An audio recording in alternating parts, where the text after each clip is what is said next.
Alrighty. Hello, everyone. Good evening. My name is Christian. Pronouns he, him, his. I work as a programming team member for the Multicultural Center. This is my second year with the center. We've done some really great stuff, and I'm super excited for our event today. So this is a collaborative event through the Multicultural Student Center and Portland State University. And then we have Amber from Spirited Justice, Ragina, and Carlos. I just wanted to say that during the year, we'll have other events. Some of the main themes that we focus on is leadership, identity development, intercultural communication, social justice, and healing. And if you want to find out more, I will plug in some of our links to our social medias, and we also have our monthly newsletter on there as well. So before we jump into the event, I'll just start us off with a land acknowledgement. We want to recognize and honor the land that Portland State University occupies, as well as the lands we as participants of this space may be on. If you are unsure whose lands you're currently occupying, you can go to the nativeland.ca to find out, and I'll link that real quick.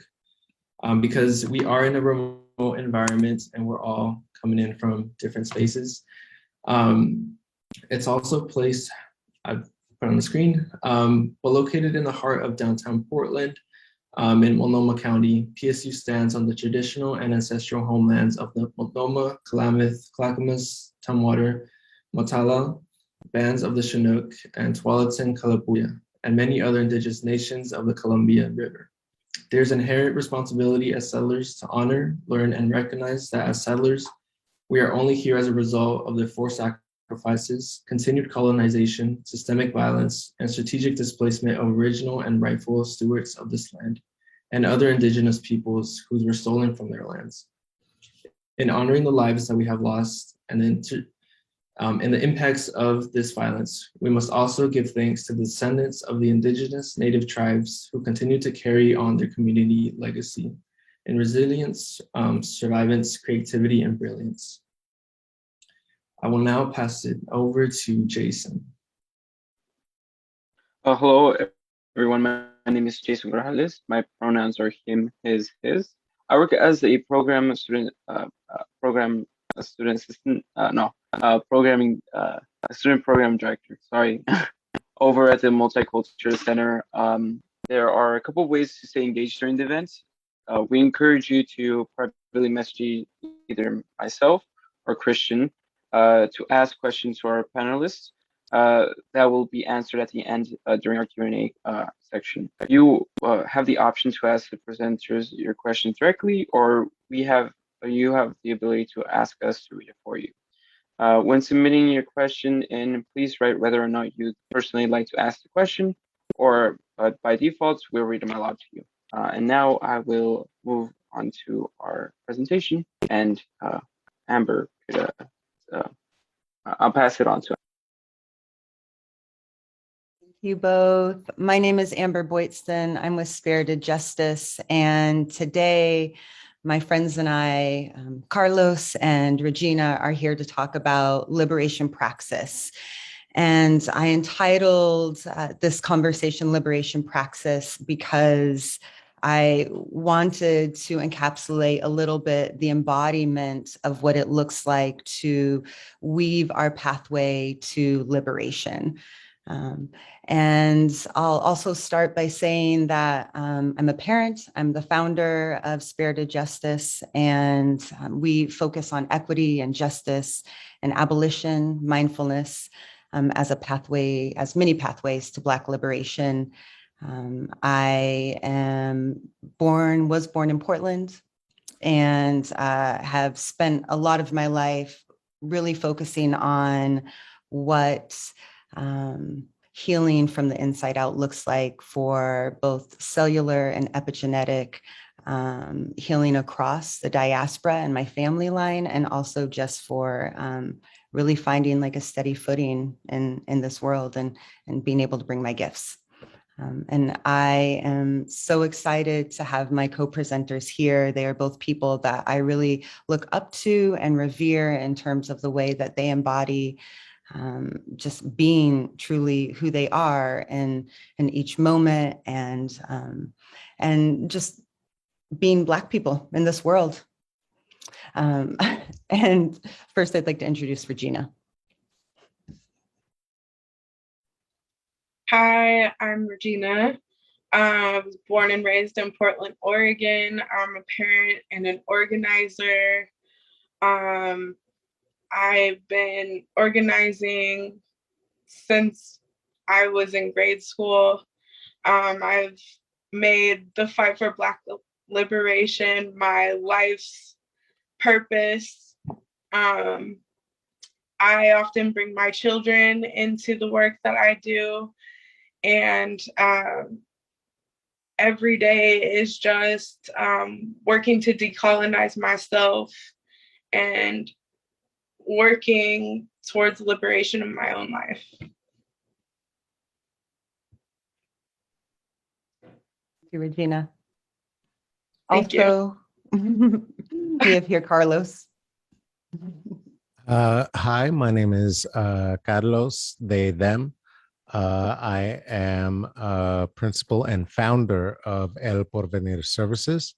It is an agency through which I help folks look for workplace justice through the framework of equity, because that is the current frame that's in vogue. And when it falls out of vogue, we'll call it whatever people are calling it then. Really trying to help us to restore our own humanity in the effort to dismantle white supremacist patriarchal capitalism and to elevate the divine feminine and healed masculine in all of the paths in which we all walk. See, I mean, it's already just amazing. I don't know if I said I use she, they pronouns, temporarily able-bodied, light-skinned Black person here. We're going to cover 4 different really broad and juicy and expansive areas of liberation praxis. The first will be abolition and abolishing the carceral logic, essentially killing the cop in our mind. We'll weave our way into reparations as a humanitarian practice and really focus on how we do that. Move into finding our front line. And so looking at how do we bring our unique gifts and our passions to the forefront of this movement towards Black liberation, which is a liberation of all people, and then end with Black liberation. And as we really think about abolishing carceral logic, I have heard many people speak about it, have read much about it in my life. We do know that Black femmes, Black women are on the forefront of abolition throughout our history as we know it. And I've always appreciated, Ragina, the ways in which you really center a historical perspective on what that looks like. I'm wondering if you could help our listeners tease that apart a little bit. Thank you, Amber. And I also use they, them pronouns. When we're talking about the historical perspective, what we're talking about is acknowledging that the current systems that we live in exist because of the colonization of Africa to begin with. And the ways in which we think about prison, policing, and punishment all stem from the enslavement of Africans. We're talking about the fact that the plantation is the model for our current prison system. We're talking about the fact that slave catchers have now evolved to what our police officers are to this day. And I think that it's incredibly important to learn and understand that because it informs the way we think about Black people and how they move in the world and how we consistently characterize them as criminals. We demonize each other even because of this passed down way of thinking that only exists because of colonialism.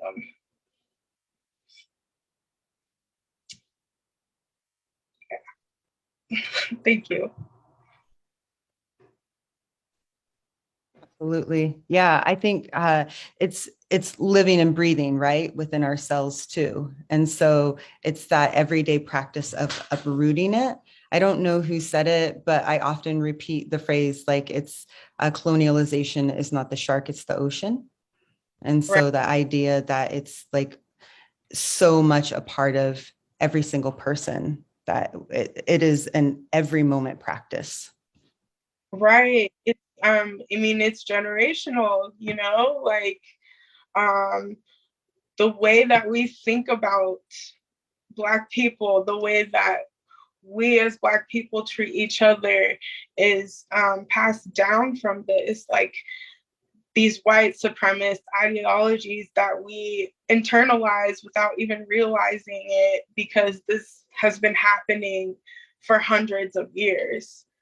And I think it's really, again, important to like recognize the historical piece of this. Like, this isn't just like, this didn't just happen. This didn't just like get to be this way for no reason. Like, this is learned and taught behavior, and it is capitalized on as well.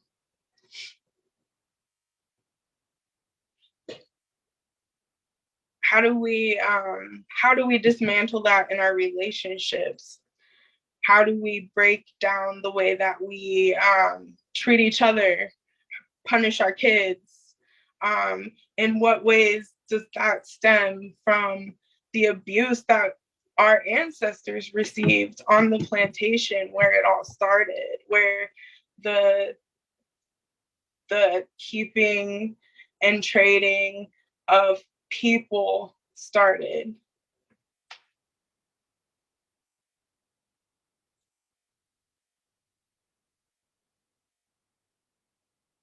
I think that's all I got on that. Can I ask, if I may, can I ask what first brought you to the work?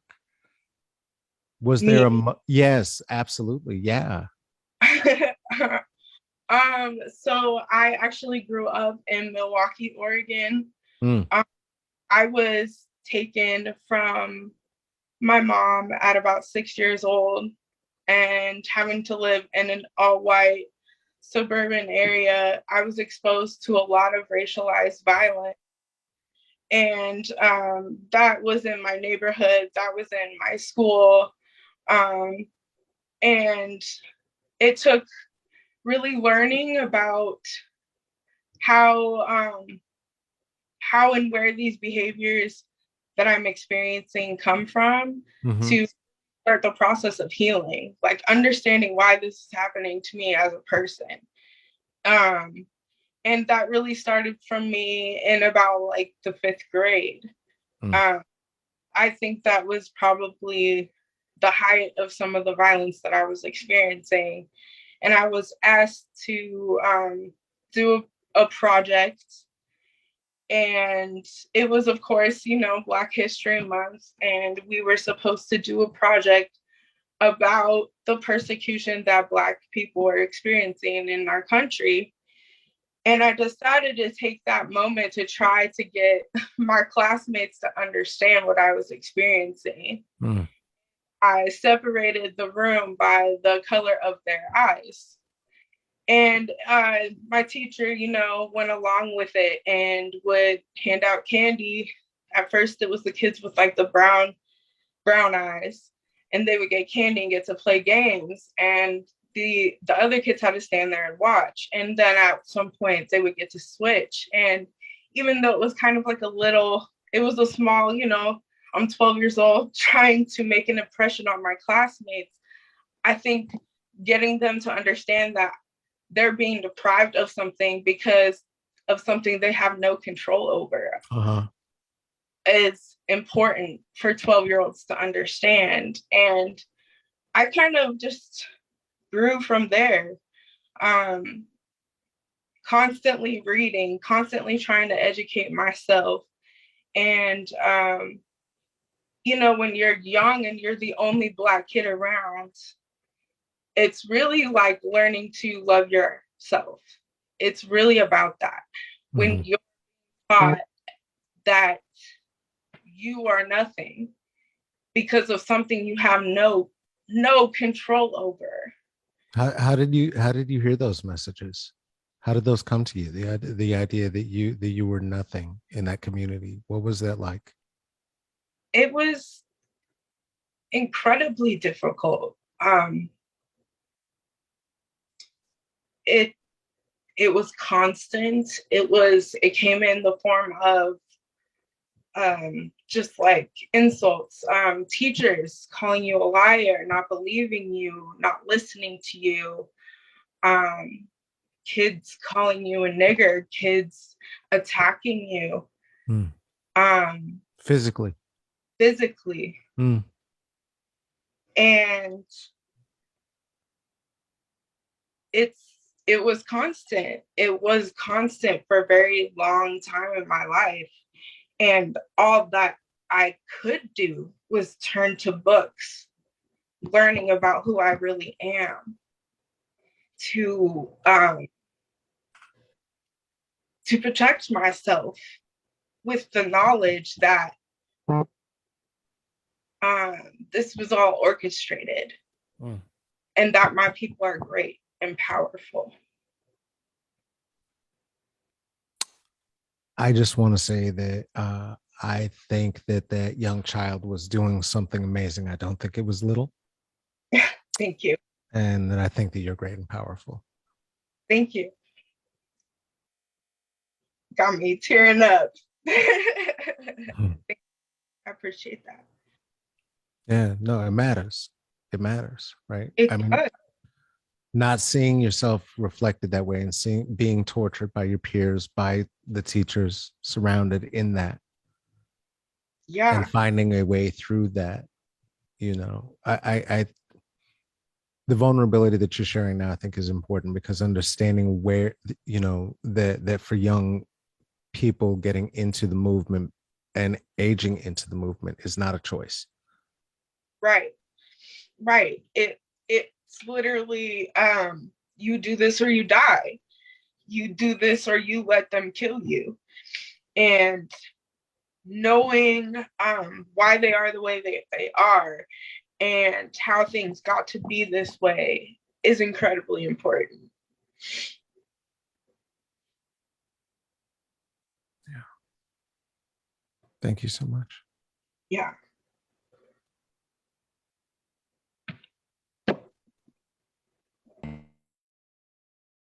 Carlos, I'm so interested in what in the practice it has looked like for you and supporting people and really looking at carceral practices and not just like in their framework and their works, but like in their personal lives, right? And their everyday lives and their relationships with small, you know, young humans and middle-aged and adults, you know? It has not always been an act of kindness for me at all. I, on very personal levels, come from similar circumstances, come to the movement from similar circumstances. I think there is a reality in which there is an unspoken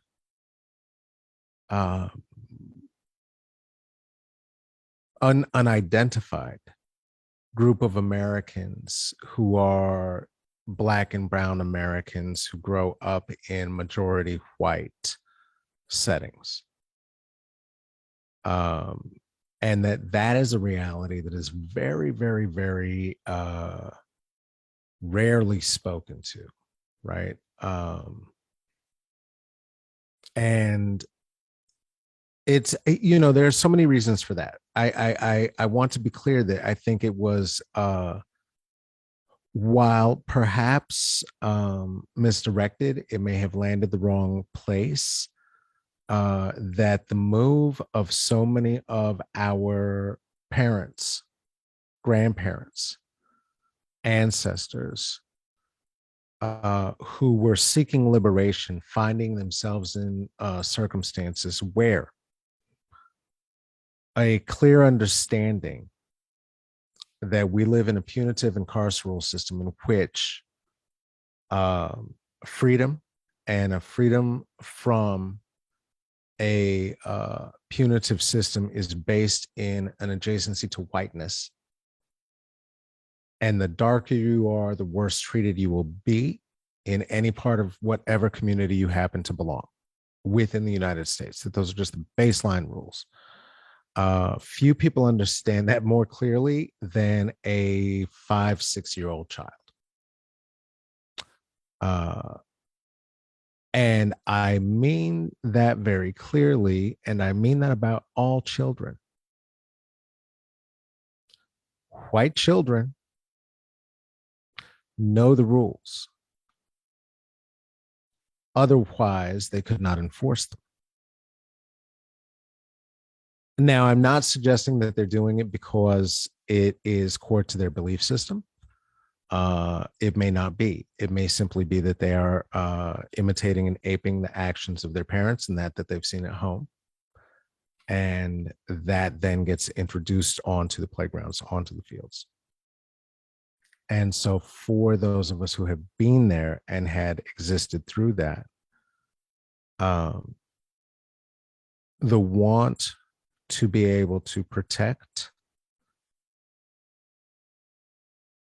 the children who we were and the siblings who we could not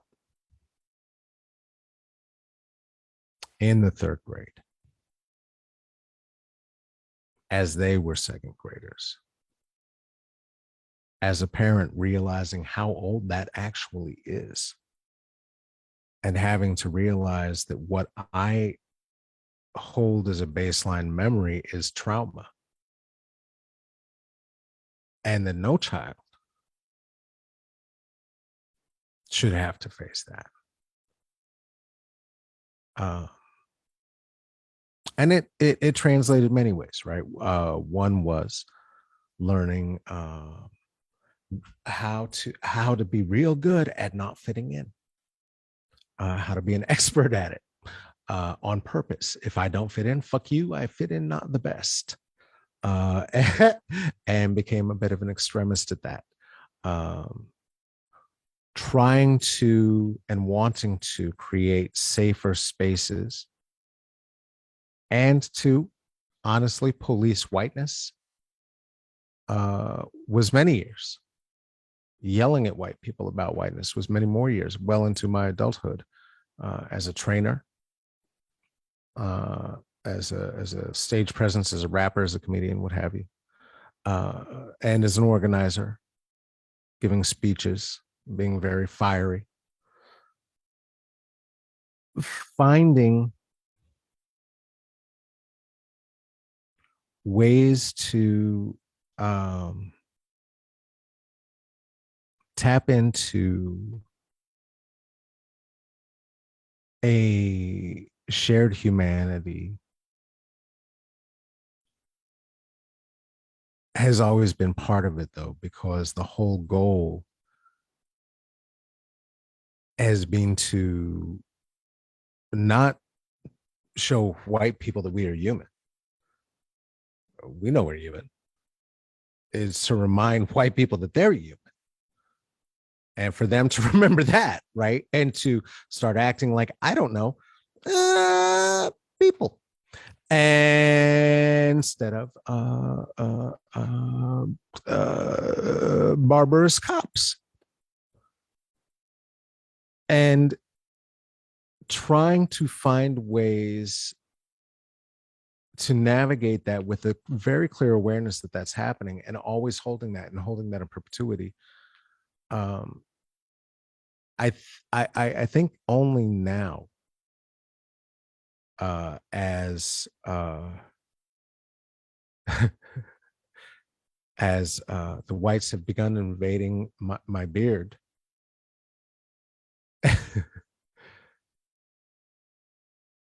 have I become more clear that finding my own humanity also means allowing space for myself not to get hypertension, have a heart attack, make myself a martyr.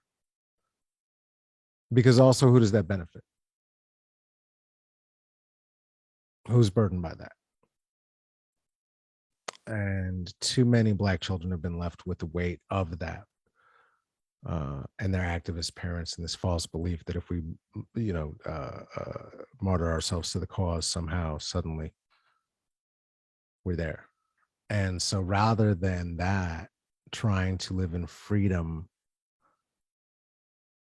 every day by insisting on trying to live in as much integration as possible everywhere, so that as a professional facilitator, as a public-facing person who is considered to be a political person, as an artist, as a comedian, as a musician, as a parent, no one would be shocked to hear me say, or think it were inconsistent to hear me say, fuck the police, fuck the prison system, top to bottom. When we say abolition, we mean we don't want it there at all. And I recognize inconsistencies within myself still, because I still revel momentarily, and it costs a bit of my humanity each time. As I see, for instance, the rioters on the Capitol being sent off to prison for a minute. For a second, I get a little ooh, and I'm trying to deal with that within, right? Because that's where the slaveholder still lives. To even think that it would be a good idea to have anybody in a cage at all, that is still part of that system, and those old patriarchal ways of approaching. So trying to level that consistency within myself, and hoping that then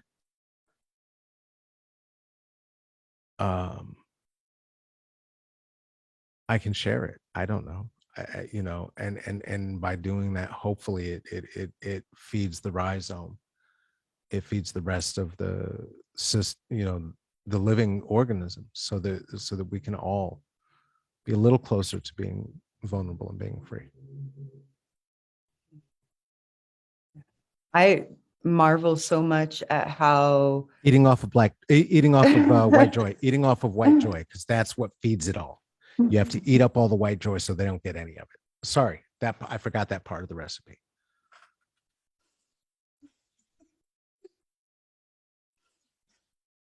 Thank you.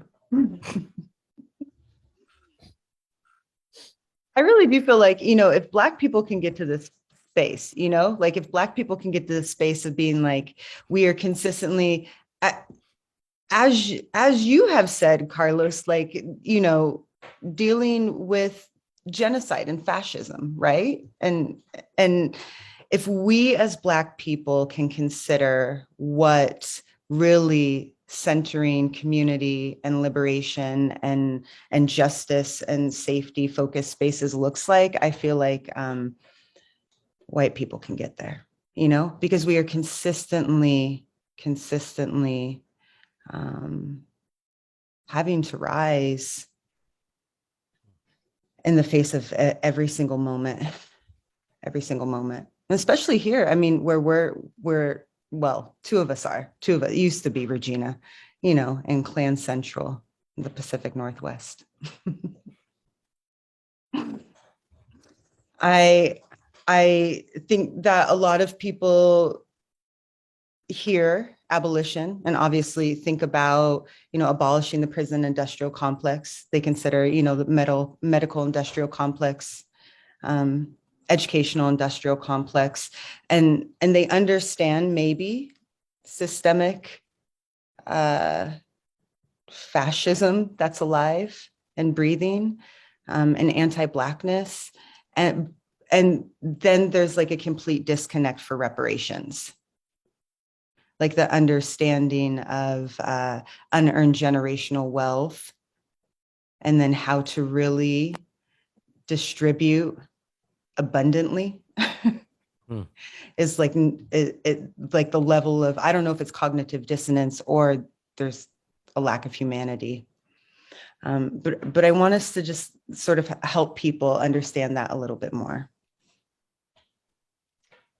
Yeah, I think that it's important to note that everything that this society exists because of the enslavement and continued forced labor of Black bodies, and especially in our prison systems. And I mean, there's still human trafficking happening today, for all oppressed people of the world. But for us, you owe everything you have. You owe everything you have off the enslavement of an entire people. And the capitalism doesn't exist without that. None of this would exist without that. And I think people really have a hard time reconciling the fact that there would be nothing without that forced labor. They're really quick to throw their hands up and say, like, that wasn't me, those weren't my aunts, like, that wasn't my grandparents, those weren't my so-and-sos, and so on and so forth. But it's the materials that you have, like the companies and the people that made those things, all of that stems from the labor of Black bodies, and you have to be able to admit that to yourself.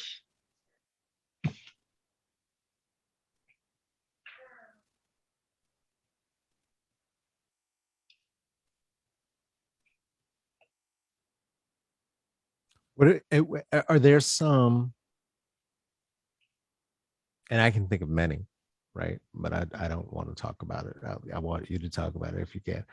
Specific examples that you would cite for people that you think might be surprising, either, honestly, around, when we say, because I think that what happens often is that this happens within talk, right? In community, we'll just say, y'all don't even know, everything was invented by Black people. Everything you got is from Black people. We did that, bam. And then that's that, right? Fair. And right, that was done after, as part of a colonialist imperialist project, right? And as it was done, are there specific examples that come to your mind that just drive you nuts, that it's like, why don't the motherfuckers know about this? Like, honestly, some of the first things that come to my mind are the fact that, like, the little bits and pieces that make up our cell phone, like, all that comes from mining our motherland. Like, I think about things like that, how modern technology would not have advanced without the rape and pillage of our home continent. And like, our literal existence would not have gotten to this point without it, without Black bodies going in there and mining those mines for the materials to build this place. Come on. And for me, that is just, that's where it starts. Like, and if we're starting that long ago, imagine how much you owe us to this day. For everything that we continue to go through now, I think about all the Black women who are being murdered in our healthcare systems through the lack of care and treatment that we get. I think about things, how the literal plight of our community exists because they're profiting off of our existence. Mm-hmm. And I guess that's not super specific, but I think that really encompasses all of it. Like, you ain't got shit without us. Like, it's really that simple. It's Mm-hmm. really simple. You don't have medicine without Black bodies. Right. Break it down. You can't, yes, sorry, go ahead, please. They experimented on us. They still do that to this day with antidepressants, with birth control, with all sorts of things, with their forms of psychology. And they're determining what is right and what is good and testing it on us. And they tested our bodies without any sort of medication to help us. We had to go through that testing with not just the white gaze, but such white terror being thrust upon us. And it was relentless and at every end. And white people, white women, white people with a certain level of access get to receive the benefits that all of medicine has to offer because of Black women, because of Black bodies, because of Black femmes. And for that alone, your very life is owed. That part right there. That part right there. It's your life. It's your life. We delivered all the babies. We delivered all your babies. We fed your and babies. then we fed your babies. We kept your babies alive, your little racist babies. And as Carlos said, I mean, as somebody who works intimately inside the educational industrial complex, the N-word comes out of kindergarten most often from white children. Your children steal away our children's innocence. I think people don't understand how much reparations is owed on every single system in every single space.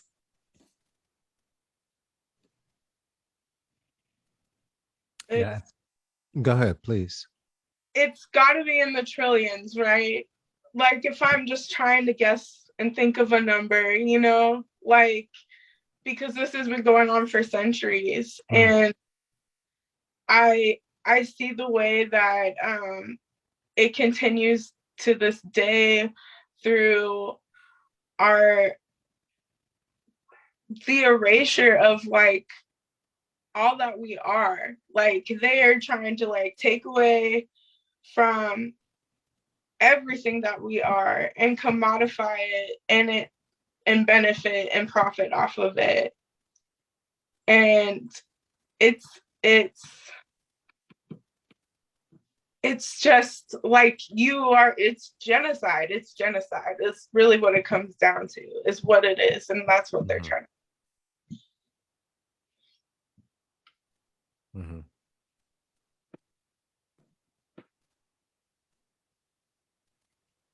Yeah, I think, I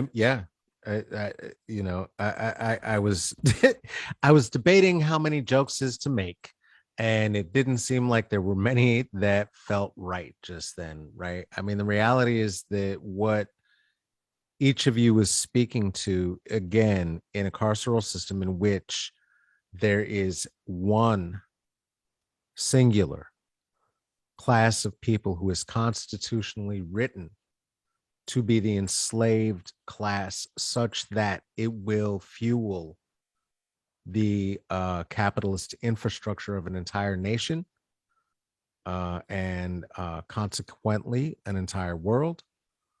You know, that without enslaved Africans, enslaved African bodies upon which to experiment I will offer that some of the specificities that get a little deeper to which were being spoken beyond roles that may or may not be understood, may or may not be believed as nursemaids, in which folks were literally from their bodies feeding white bodies, the children of their enslavers,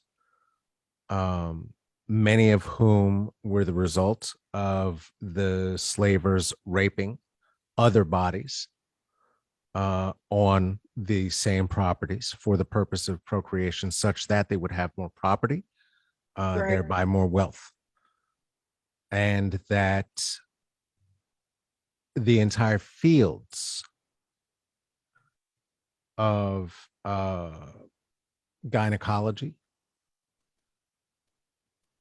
of orthodonture, of name a hole on your body you don't want someone fucking with, that was practiced on an enslaved Black body, such that it would be perfected. And then another one, and then another one, and then another one. And as was said, without anesthesia. And this is not new. And, I know it's gotten more popular, but one of the most more well-known, it is still not popularly well-known. One of the more popular, in the truest definition of that word, examples can be seen in the dentures of the first president, which are made of the teeth of enslaved Africans. He had several sets because, got to get new dentures. And some of those, it is said, were paid for. And even if you look at what that price would have been, what we then are talking about is the same sort of trade that is happening when folks sell their organs today. Right. That's what was happening for this man to have steak that again would have been prepared by the hands of an enslaved African. So therein is the carceral system, right? You cannot have wealth. You cannot be a farmer.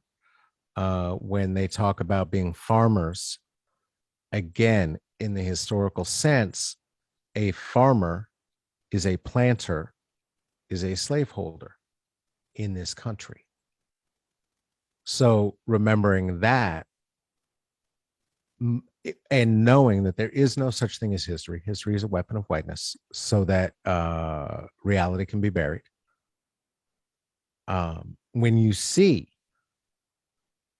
these farmers looking for their government benefits on television, white farmers in their John Deere hats and overalls and such, you are looking at billionaires playing the part of a farmer, because in their fields, what you will find is a migrant working class that has taken the work that is the work of the domesticated class, which was the work of the slave class, and has found a way to make sure that it is underpaid, undervalued.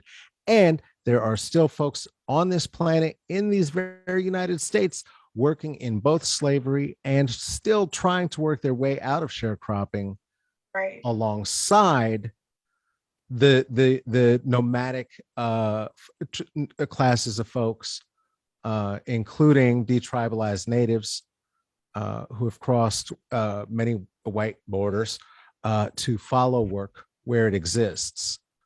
And those are the folks who allow us to have food, Right. including all of the vegetarians who are eating harm-free.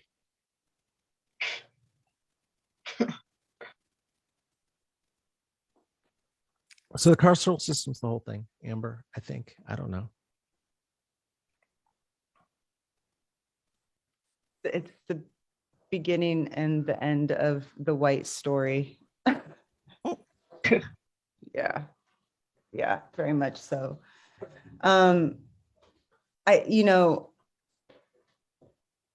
I mean, that's just, I don't even know if it's like people need to figure out how to find your front line now, right? You should know how to find your front line at this point. But since I did say we talk about it, you know, here's what comes my way often as someone who, I don't know, like opens myself up to white people asking me questions about how to come back to their humanity.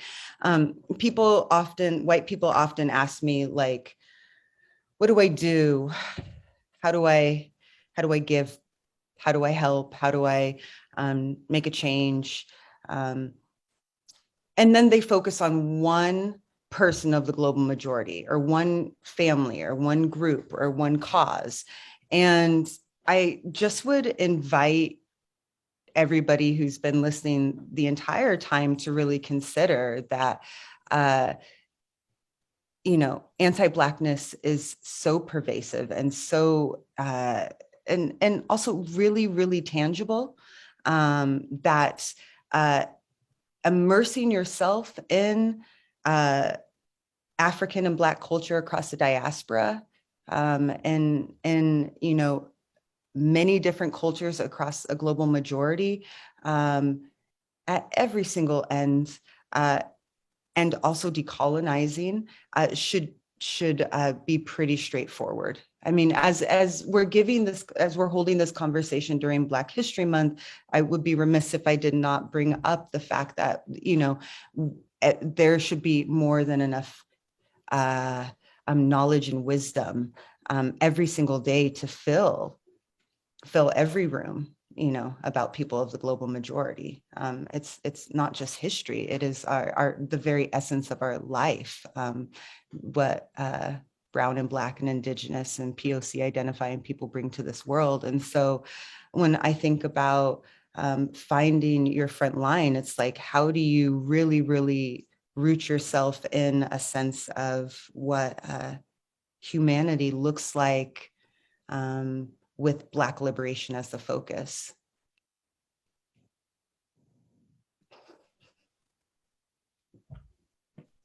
I'm like, Good. knowing that everything you have rests on the enslavement of somebody else and the carried on generational trauma of somebody else, like, that should be enough to get you to want to help, to get you to want to share what you have, knowing that it came from the labor of somebody else. And like you said, that takes humanity, that takes empathy, like, that takes wanting a better world, wanting better for yourself too. You as white people and non-Black people should want better for yourself too. And that means paying reparations.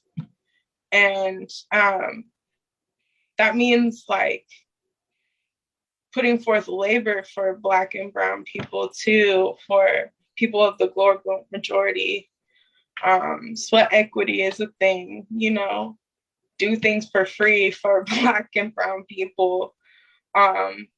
When you are listening to this conversation, you should be trying to figure out how you can pay each of us reparations for speaking. Like, it's just knowing that nothing that we give is free.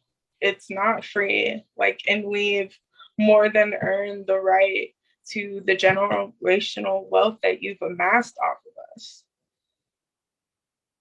I think it's really simple. It's just a matter of, like, are you going to continue to be a colonizer or not?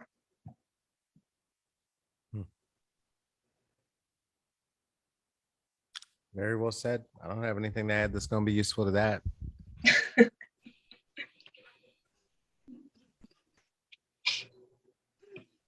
I want people to understand that, you know, abolition work and being an abolitionist is very much, and I speak about this just in my work personally, so much embodying the kind of world that we want to see and that we want to be passed down to generations after us. You know, it's very much the abolition and abolishing of fascist and anti-Black systems, as well as the dreaming in new worlds and what that could look like. And which is, particularly interesting to try to do as we're swimming in colonialization and capitalism and patriarchal anti-Blackness and the white matriarchy, all of it. Like, it's a lot. It's a lot to try to dream and really embody what liberation can be. Yet we do it. And our ancestors did it. And there were moments of joy, and there were moments of reprieve, and there were moments of aha, and like, we got this, and hope. And there were moments of happiness and laughter and expression and freedom, and liberation, and all of that still exists. And we have a vast and beautiful experience to pull from Africa. And that is always, at least at the core center of the work that I'm trying to remember, that I'm embodying, and is larger than me, because it is not just these 600 plus years, what feels like, of fascism that we've been living under. It is really that we come from such greatness, and we are people that continue to, and I'm someone that sort of like stays away from the word resilient, but we're people that continue to be revolutionary in how we show up. And so just wondering what you two consider Black liberation in your life, where you see it, how it shows up, how you try to be it, how you try to embody this abolition lifestyle. I stopped hiding from myself to the greatest degree that I can.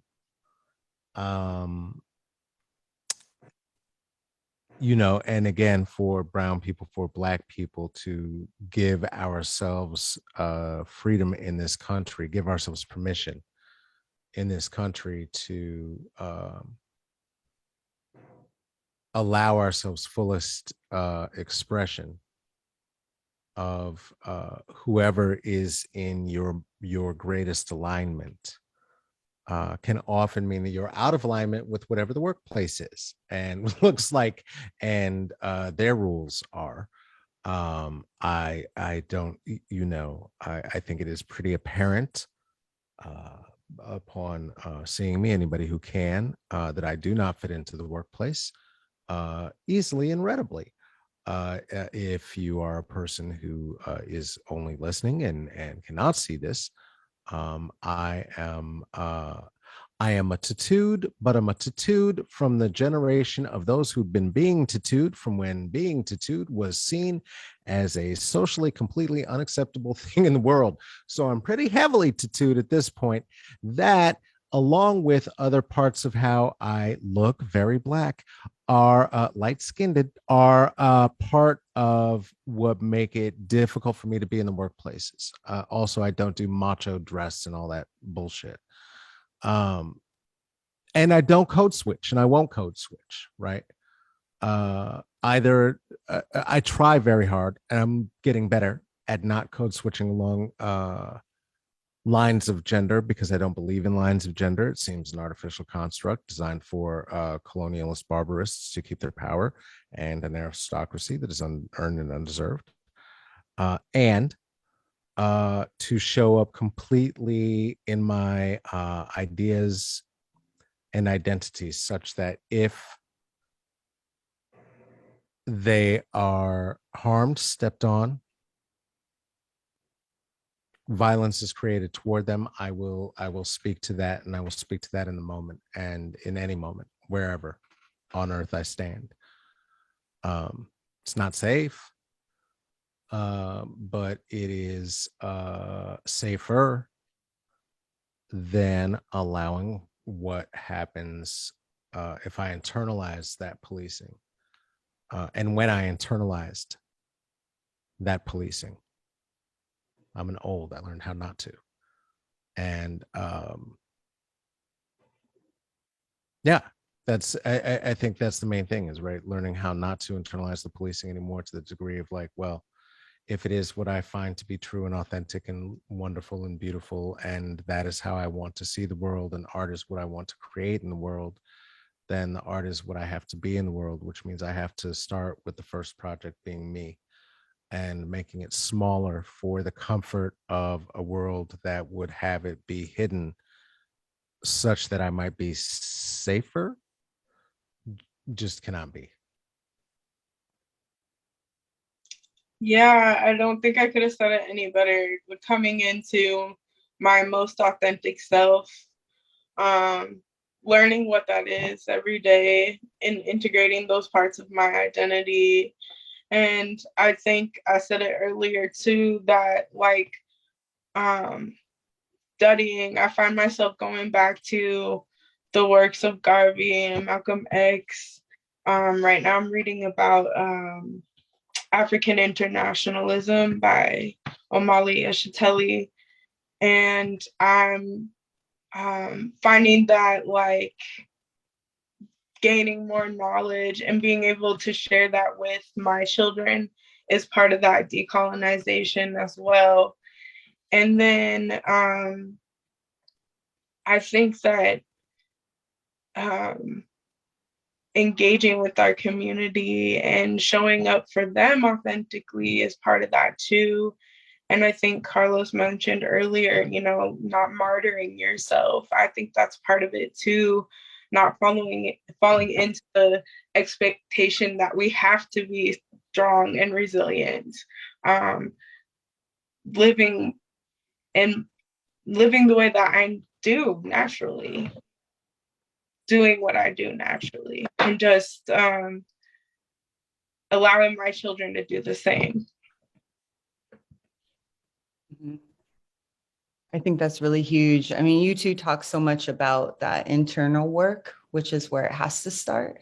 And I'm thinking about how it, you know, ripples out into the community, and that educational piece is so huge. And I would just really want to highlight to the community that's listening that both, you know, Carlos and Ragina, you two are people that give your education in such vast and expansive and often free ways. You know, there's a business, right? And then there's also the understanding that in community, like Ragina, you just said, this is the book I'm reading. This is the title. And you know, both of you are dropping lots of wisdom during this this recorded session. And that when I think about Black liberation, and I think about getting to spaces where people can build community and thus build safety, it's like we have to be people that are willing to give what we know, and give it with a sense of honesty and a sense of joy at times, and not always attach a price to that. And I think that's a real gift to the community to be invited in to continue to learn. I think that's something that is really, really huge in any sort of shifting, is like, how do we bring in community to grow together as community? Yeah. And what does that really look like in tangible ways? How do we show up for one another? I was thinking also today about the idea of when things are all falling apart, as if they're already not. They're all falling apart. It's all falling apart, everyone. If you didn't know, it's falling apart. You heard it here. And I was thinking about how when things are really, really tense in our personal lives or with our communities, people lean in, and people usually help. When we know that someone, and I would say, I'll just speak for like people of the global majority, we help one another. We help one another so often. And so I really believe, when I think about Black liberation and abolition praxis, I think that it's a lot about the cop in my mind is telling me that there won't be community there to help me and that needs won't be met. And I think what I do know in some experiences are that my people will have my back. And so I also just want to really continue to embody, like, what does that look like to just continue to keep having people's back as a practice, like, and just giving freely as a practice so that we really do start to cultivate just an embodiment of liberation. Yeah, I agree. I think that like we're conditioned to think that we have to handle everything on our own. And I'm often guilty of turning inward, and it's often Black women and femmes who are the ones that are reaching out to me and supporting me. And I think it's like you said, like, we just have this idea that we have to figure it out by ourselves. And that's just really the cop in our head telling we can't trust anybody else and no one will be there for us. And like, you know, I just know that every time it's been really, really dark, it's always been like some Black femme that I know doing what they can to lift me out of it.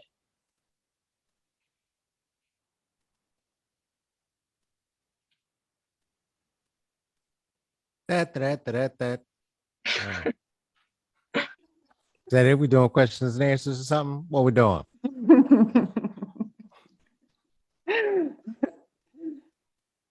Yes, thank you so much for sharing your wisdom and your experience. We will jump into our Q&A section. So feel free to drop questions in the chat. These can be questions directed to the entire panel or to specific presenters. Just a quick, just a general reminder to be considerate of pronouns when formatting your questions. Feel free to either unmute yourself or we'll be moderating the chat so we can read those questions out loud as well.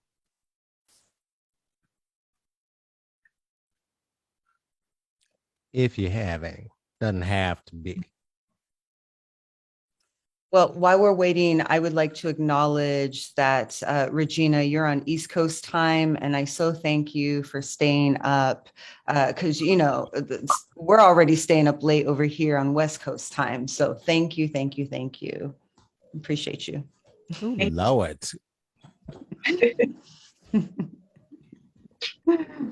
My God. East Coast, no. I'm in Wichita right now. Not quite East Coast, right? So that's almost East Coast. So you that's Central, right? Yeah, Is it Central? Yeah. Isn't it 3 hours? No, it's almost 11. It's 10:47. I don't even know what times I've been messing up calling this person months now. Look, the time it only exists like that because white people needed to find out when trains was gonna stop anyway. So fuck that. That's bullshit anyway. That don't exist anyhow.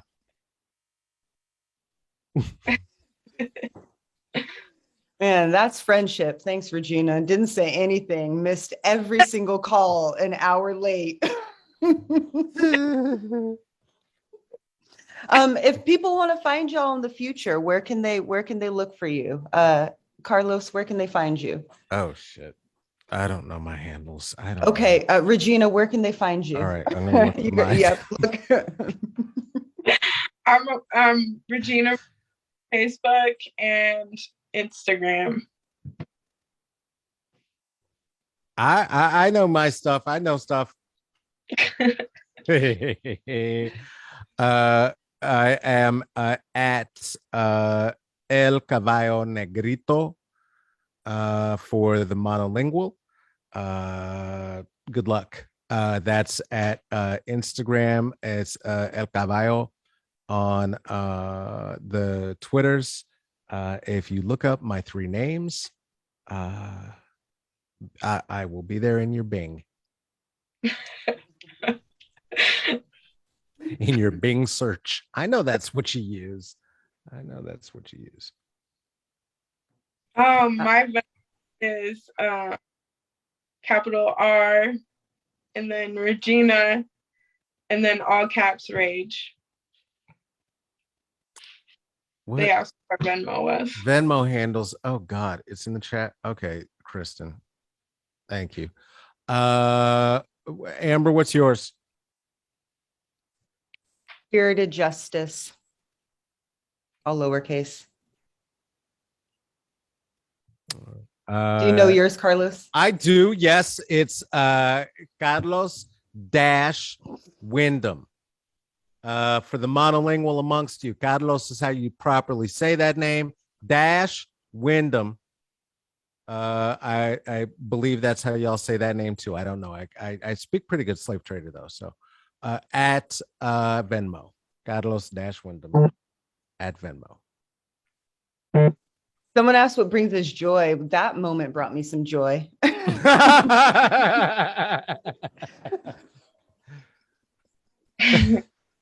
Creating white discomfort.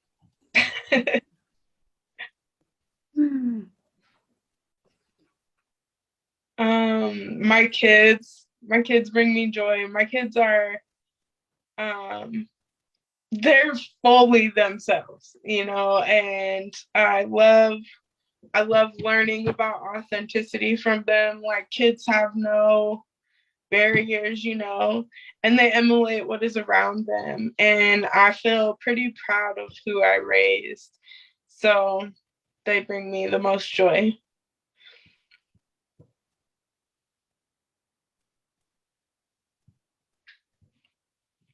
Painting, reading, poetry.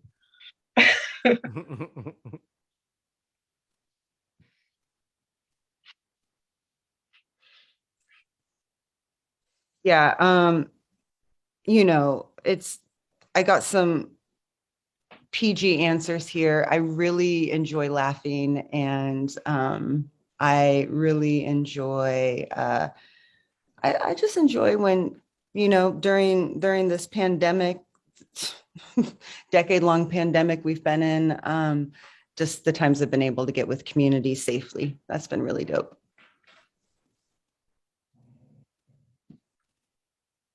All right. I think I answered that. Yeah. Y'all, I'm so thankful to spend a couple hours with you too. Thank you. Thanks for sharing space with me. Thank you. Thank you for having me. Appreciate the conversation. It was good. I hope you all have a safe night. You too. So before we close up, just real quick, I'm gonna pass it over to Jason real quick. He's just gonna plug our CRC eval, and then we'll officially close up the event. Thank you everyone again for being here with us. And I just want you all to complete a event survey, which is anonymous. This survey helps us it helps us in the long run. It takes no longer than 3 minutes, and we ask you to be honest and provide as much feedback as possible. Thank you once again for your time, and we hope to see you in a future event. I will post it inside the chat.